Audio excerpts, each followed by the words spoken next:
벽에 바짝 붙여도 스크린백 대화면이 구현되고 한낮에도 밝은 화면으로 영상 시청이 가능하며 4K 초고해상도를 지원하는 LG의 신상 초단 초점 프로젝터가 나왔습니다. 현 시점 끝판왕 초단 초점 프로젝터 LG 시네빔 HU915QE 같이 한번 알아보실까요? 첫 번째 알아볼 건 초단 초점과 대화면이에요. 자, 우선 초단 초점 프로젝터 같은 경우에 장점이 굉장히 많은데요. 우선 일반적인 프로젝터 같은 경우에는 멀리서 설치해야 되기 때문에 이런 식으로 화면 가림이 굉장히 심하고 앞뒤로 이제 설치 공간을 따로 마련해야 된다는 불편함이 있고요. 그리고 얘는 원하는 공간에 딱 설치할 수가 없습니다. 왜냐면 거기에 콘센트가 있어야 되는데 꼭 설치하고 싶은 부분에 콘센트가 없는 경우가 많기 때문에 전원 공급도 좀 소소하게 불편한 점 중에 하나예요. 그리고 특히나 자녀나 반려동물을 키우시는 분들은 이렇게 이제 눈부시는 일들이 있지 않을까 좀 걱정되는 부분도 많으실 것 같고요. 그런데 이러한 단점들을 다 극복해낸 게 바로 초단 초점 프로젝터입니다. 특히나 이번에 출시한 이 신제품 같은 경우에는 벽에서 반뼘 정도만 떨어뜨려 놓으면 스크린백 대화면이 가능하기 때문에 이게 혁신이 아닌가. 왜냐면 2월에 출시한 제품 같은 경우에는 한 뼘 정도 떨어뜨려 놨어야 됐거든요. 이것도 굉장히 적은 수치인데도 불구하고 이번에 그보다 2배 이상 좋아진 반뼘 정도밖에 안 되기 때문에 보시는 것처럼 이제 벽과 틈을 조금만 주면 끝이에요. 그리고 거리에 따라 최대 스크린 120까지 가능하기 때문에 화면 사이즈에 불만을 가질 일이 1도 없어요. 특히나 얘 같은 경우에는 또 120까지만 되는 게 아니라 뒤로 가면 갈수록 훨씬 더 큰 화면도 가능하기 때문에 저처럼 벽에 이렇게 꽉 차게 보고 싶으신 분들은 최대한 뒤로 당겨서 보시는 것도 좋을 것 같아요. 근데 이렇게 하면 좀 안 좋은 게 뭐냐면 화질과 밝기가 떨어지기 때문에 적당히 여러분들의 입맛에 맞게 세팅을 해놓으시고 활용하시면 좋을 것 같습니다. 자, 그리고 제가 다양한 색상의 벽들을 한번 투사를 해봤는데요. 우선 이렇게 흰색 스크린에 한번 투사를 해봤는데 확실히 흰색 스크린에 투사를 하면 뭐 색의 왜곡 같은 게 전혀 안 생기는 걸 볼 수가 있고요. 그리고 제 방 같은 경우는 이제 아이보리 색상의 벽인데 자, 지금 보시는 것처럼 아이보리 색상의 벽에 투사를 하더라도 제 눈으로는 사실 막 색상이 많이 틀어지거나 이런 느낌을 못 봤거든요. 근데 자세히 따져보면 조금씩 틀어지긴 했을 거예요. 그런데 그냥 밝은 색의 벽지를 갖고 계신 분들은 웬만한 곳에 투사하셔도 이질감 못 느끼고 사용하실 수가 있을 정도다, 이렇게 말씀드릴 수 있고요. 다음 알아볼 건 밝기인데요. 이 친구의 밝기 같은 경우는 3700 안시 루멘이에요. 자, 우리가 이제 프로젝터를 알아볼 때 루멘과 안시 루멘 이 두 가지를 정확히 나눠서 확인하셔야 되는데 루멘으로만 나와 있는 수치는 그냥 안 믿으시면 되는 거고요. 안시 루멘으로 나와 있는 수치만 믿으시면 돼요. 어쨌든 3700 안시 루멘은 정말 대단히 밝은 프로젝터다라고 생각하시면 될 것 같아요. 타사 같은 경우에는 수백만 원 하는 초단 초점 프로젝터도 보통 한 2000 안시 루멘이 조금 넘거나 뭐 그 정도 수준이거든요. 근데 이 친구는 신상이면서 LG의 최고급 라인의 초단 초점 프로젝터이기 때문에 밝기가 진짜 미쳤습니다. 밝기가 높으면 TV를 대체해서 사용할 수도 있고 낮에도 밝게 영상을 시청할 수가 있는 건데 제가 그래서 시간대별로 한번 밝기 측정을 해봤어요. 자, 저희 집은 남서향인데 약간 서향에 가깝다고 생각하시면 되기 때문에 한 12시부터 한 6시 사이는 햇빛이 계속 거의 직방으로 들어온다고 생각하시면 돼요. 어쨌든 바로 보여드리도록 하겠습니다. 자, 아침 9시 형광등 안 킨 상태에서는 이 정도 밝기를 보여주고요. 그 다음 낮 12시에는 이 정도의 밝기를 보여주고 있습니다. 그 다음 오후 3시 같은 경우에는 햇빛이 가장 많이 들어올 때인데 보시다시피 이 정도의 밝기를 보여주고 있고요. 오후 6시 같은 경우에는 이 정도의 밝기를 보여주고 있고 오후 9시 자, 이 정도의 밝기를 보여주고 있고요. 마지막 오후 12시 이 정도의 밝기를 보여주고 있습니다. 카메라 세팅은 전부 다 똑같이 해놨기 때문에 이렇게 한번 비교해보시면 좋을 것 같고요. 일반적인 이제 남향이나 북향에 사시는 분들은 훨씬 더 밝게 화면을 즐길 수 있다라고 말씀드릴 수 있어요. 왜냐면 저 같은 경우에는 거의 서향에 가깝기 때문에 해가 떨어질 때 계속 햇빛이 저희 집으로 직방으로 들어오기 때문에 그 부분은 좀 감안하시고 확인하시는 게 좋을 것 같아요. 어쨌든 제가 9시부터 24시까지 쭈르륵 한 화면을 한번 보여드리도록 할 테니까 요거를 보시고 요 정도 시간에는 이 정도 밝기로 보이겠구나, 우리 집이 남향이기 때문에 요거보단 조금 더 밝겠구나, 이렇게 생각하시면 좋을 것 같습니다. 자, 다음 알아볼 건 화질인데요. 이 친구는 4K UHD 스펙을 갖고 있는데 일반적으로 이거는 이제 Full HD와 비교할 수가 있겠죠. 자, 그리고 이 친구는 초단 초점 프로젝터답지 않게 무려 200만 대 1의 명암비를 갖고 있는데요. 자, 그렇기 때문에 이렇게 어두운 컨텐츠를 감상할 때 그 효과가 빛을 발합니다. 확실히 어두운 부분과 밝은 부분이 명확히 구분되는 걸 확인할 수가 있고요. 그리고 얘 같은 경우에 HDR10 그리고 HDR 다이나믹 톤 조정할 수가 있는데 일반적인 영상을 볼 때 이렇게 HDR이라고 나오지 않지만 HDR 영상을 볼 때는 이렇게 HDR을 조정할 수 수 있는 세팅이 나오게 되고요. 여기서 여러분 입맛에 맞게 다양하게 세팅을 하시면 되겠습니다. 자, 그래서 이 LG 이 영상을 보시게 되면 HDR을 지원한 영상이거든요. 와우, 200만 대 1의 명암비와 더불어 HDR10까지 지원하기 때문에 어두운 곳은 더 늦게, 밝은 곳은 더 밝게, 프로젝터라고 하면 일반적으로 빛을 쏘는 거기 때문에 어두운 부분도 좀 환하게 보이기 마련이거든요. 근데 얘는 보시는 것처럼 어두운 부분은 거의 빛이 반사가 안 되는 그런 느낌을 받을 수가 있습니다. 진짜 대단하다고 생각이 들고요. 그리고 이 친구는 3채널 레이저 강원을 갖고 있는데요. 한마디로 RGB, 레드, 그린, 블루 각각의 레이저 강원을 따로 쏴가지고 하나로 모은 다음에 화면을 만들어내는데, 보통 웬만한 프로젝터 같은 경우는 하나의 컬러 휠을 사용하거든요. 그러니까 RGB가 섞여있는 이 컬러 휠을 막 돌리면서 화면을 만들어내는 건데, 그것보다 확실히 RGB 따로 있는 게 화면의 색상에 있어서 훨씬 좋겠죠. 그렇기 때문에 얘는 DCI-P3의 94%를 지원합니다. 그리고 이 친구한테 들어가 있는 또 하나의 재밌는 기능은 바로 4K 트루모션인데요. 이거는 사실 다양한 LG TV에서도 많이 들어가 있는 그런 기능인데, 일반적으로 프레임이 낮은 영상을 시청하더라도 이 기능이 켜져 있으면 프레임 사이에 중간 프레임을 임의로 만들어내가지고 굉장히 부드러운 화면을 보여주거든요. 그래서 이렇게 예시로 보여드리는 화면처럼 프레임이 낮더라도 굉장히 부드러운 영상을 감상하실 수가 있게 됩니다. 자, 그리고 또 필름 메이커 모드라는 게 좀 들어가 있는데, 이거 같은 경우는 뭐 영화를 볼 때 화면 비율이라든지 색이라든지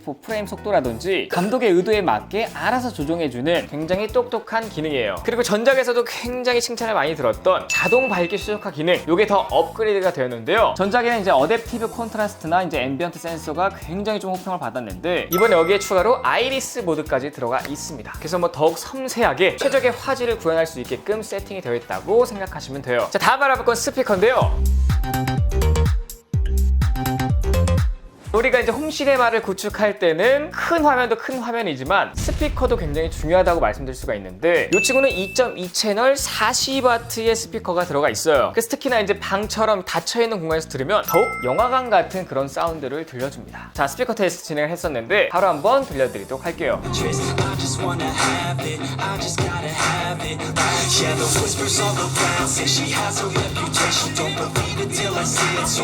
자, 이렇게 스피커를 한번 들어보셨는데, 이 친구는 이제 블루투스 서라운드랑 돌비 애트모스가 호환이 가능하거든요. 그래서 뭐 다양한 스피커 연결하셔가지고 같이 한번 즐기시면 좋을 것 같아요. 자, 다음 알아볼 건 디자인인데요.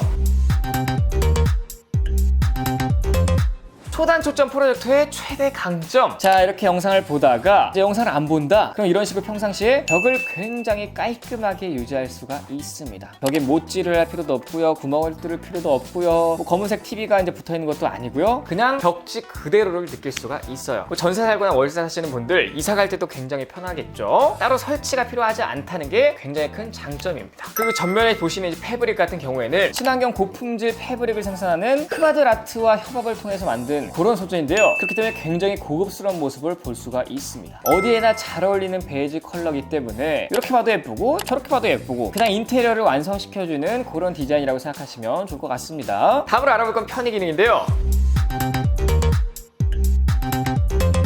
이 친구 리모컨이 굉장히 똑똑합니다. 이름하여 라이팅 인공지능 리모컨이라고 하는데요. 야광 같은 느낌. 이건 야광이 아니라 불이 들어오는 건데, 이렇게 살짝 리모컨을 만지게 되면 자동으로 불이 들어오기 때문에 특히나 어두운 공간에서 이거 사용할 때 굉장히 기분이 좋아지는 기능이에요. 특히나 눈이 침침하신 우리 부모님들 같은 경우에는 이거를 훨씬 더 반기는 그런 느낌이 있고요. 그리고 우리가 LG TV를 사용할 때 굉장히 좋아하는 기능이 바로 이 매직 마우스죠. 얘도 이 포인터 기능이 들어갔기 때문에 이런 식으로 리모컨이 움직이는 방향대로 포인터가 따라 움직이기 때문에 굉장히 직관적인 조작이 가능해요. 뿐만 아니라 얘는 음성 인식까지 들어가 있기 때문에 이런 식으로 음성 명령을 사용할 수가 있습니다. 유튜브 틀어줘.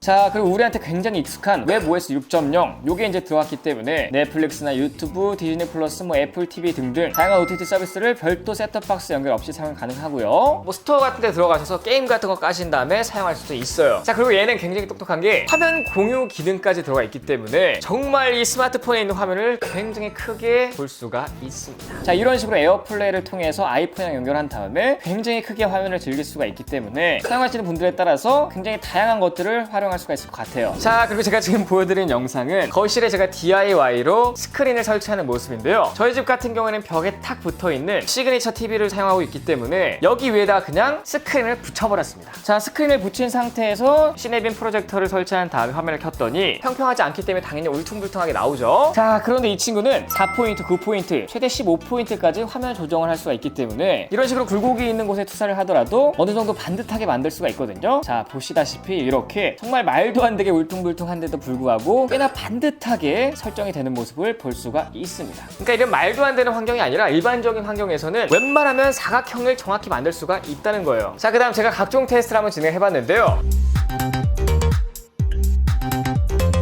사실 이 프로젝터라고 하면은 아무래도 이제 열이 좀 많이 발생되기 때문에 온도가 얼마나 올라가는지도 궁금하고 습도의 변화는 어떻게 되는지도 궁금하고 그리고 소음이 얼마나 큰지 마지막으로 전기세가 얼마나 많이 나가는지 이런 게 궁금했기 때문에 제가 이 테스트를 다 진행을 해봤습니다. 빠르게 한번 말씀드리도록 할게요. 자, 우선 제가 9시쯤부터 이제 이 프로젝터를 작동시켰거든요. 온도가 이제 말도 안 되게 쭉 올라가는 모습을 볼 수가 있고 32.5도를 찍고 나서 내려오는 모습을 확인할 수가 있어요. 오전 9시부터 오후 12시까지 풀로 가동을 했습니다. 근데 이제 착각하시면 안 되는 게요. 전날 보시면 그냥 외부 온도가 올랐기 때문에 쭉 올랐던 것 뿐이고요. 굉장히 자연스러운 거였어요. 그래서 전날이랑 지금 확인하고 있는 날이랑 거의 외부 온도는 비슷했기 때문에 내부 온도를 3도 정도 올려준다라고 생각하시면 될 것 같고요. 습도 같은 경우에는 그 전날 그리고 테스트한 날 이렇게 비교해 보시면 습도는 큰 차이가 없는 것으로 보입니다. 그러니까 온도는 3도 정도 올려주고 습도는 비슷하다 이렇게 생각하시면 될 것 같고요. 소음도 한번 테스트를 해봤는데 바로 한번 보여드리도록 할게요. 자, 마지막으로 전기세 테스트인데요. 이게 진짜 궁금하죠? 자, 보시는 것처럼 오전 9시부터 오후 12시까지 풀로 작동을 했는데 평균적으로 보시면 시간당 한 200W 정도 사용한다고 보면 될 것 같아요. 어쩔 땐 뭐 들쭉날쭉할 때도 있는데 그냥 계속 작동을 시키면 시간당 200W 요 정도 전기를 소비한다고 생각하시면 될 것 같습니다. 그러니까 막 전기를 엄청 소비하지는 않더라고요. 자, 그리고 오늘 제가 제품을 2개 갖고 왔는데 지금까지는 HU915QE 요 제품을 중점적으로 한번 보여드렸고요. 지금 보여드릴 건 HU715 Q입니다. 그러니까 차이점만 좀 간단히 한번 짚고 넘어가도록 할게요. 우선 색상 같은 경우에는 V15QE 같은 경우에는 한 가지 색상인데 반해 이 715Q 같은 경우에는 색상이 굉장히 다양하죠. 그래서 여러분들 인테리어에 맞게 색상을 고르시면 될 것 같고요. 색상들이 하나같이 다 잘 빠졌습니다. 그리고 HU915QE 같은 경우에는 가로로 길고 세로로 좁다면 HU715Q 같은 경우에는 가로로 좁고 세로로 좀 높은 디자인이에요. 그리고 얘는 2500 안시루멘이고요. 한 뼘 거리 초단 초점입니다. 제가 지금 말씀드린 것만 좀 다르기 때문에 이 부분 참고하시면 좋을 것 같고 이 친구의 장점이라 함은 HU915QE 제품 대비 저렴한 가격이겠죠. 그래서 여러분들이 이 두 가지를 잘 비교해 보신 다음에 여러분들한테 더 맞는 쪽을 고르시면 될 것 같고요. 어쨌든 오늘 이렇게 LG 시네빔 두 가지 제품을 한번 확인해 봤는데 추천권을 좀 나눠 드리자면 나는 그냥 끝판왕 초단 초점 프로젝터를 구입할 거야. TV 대신 그냥 이거 살 거야. 낮에도 그냥 밝게 볼 거야. 이렇게 생각하시는 분들은 당연히 HU915QE 이 제품을 추천드리고요. 그리고 거실에서 주로 사용하실 분들도 HU915QE. 그런데 나는 HU915QE가 조금 가격이 부담스럽다. 이렇게 생각하시는 분들은 HU85LA나 오늘 또 소개해드린 HU715Q 이 시리즈도 좋은 선택이 될 것 같습니다. 자, 어쨌든 오늘 영상 여기까지고 제 영상이 중요한 도움이 되셨거나 유익했다고 생각하신다면 여기를 즐거운 시간 되시고 바로 구독, 댓글, 구독, 부담 누르시고 좋아요, 댓글, 알림 설정까지 부탁드립니다. 지금까지 IT 크리에이터 MR이었습니다. 감사합니다.